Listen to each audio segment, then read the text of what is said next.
What do misfolded proteins have to do with Alzheimer's, Parkinson's, and other neurodegenerative diseases? We asked Dr. Tom O'Brien on the Functinal Forum.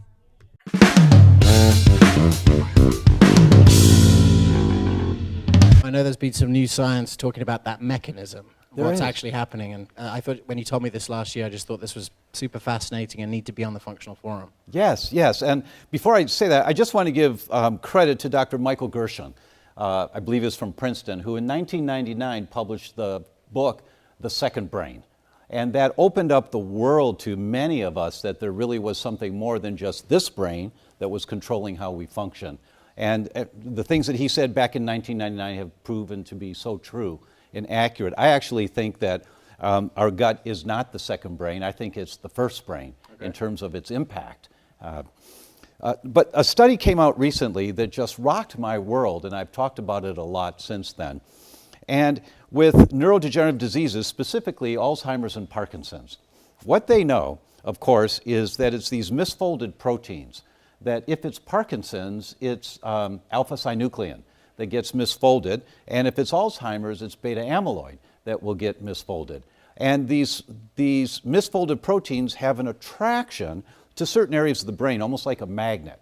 Alpha-synuclein will go into the substantia nigra and eventually cause Parkinson's. The inflammation will damage the tissue and cause Parkinson's.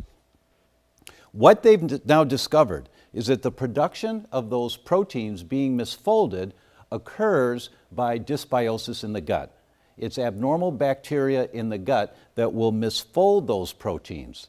And from the area of the lumen of the intestines, they go through the epithelial lining of the gut, not through pathogenic intestinal permeability, but by transcytosis. So you don't need to have a pathogenic intestinal permeability, the slang term, the leaky gut. Yep. These misfolded proteins will go right through into the submucosa, and they are attracted into the enteric neurons, the neurons of the nervous system of the gut.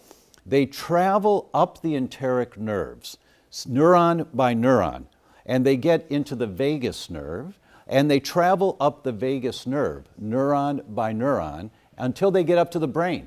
And I haven't seen any studies that talk about how long it takes, but obviously it takes years for that to occur.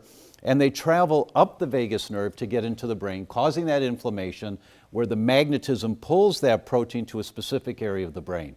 So, what is it that causes the dysbiosis in the gut that then contributes to the misfolding of these proteins? What is it? Well, it's an inflammatory environment in the gut that will contribute to the dysbiosis.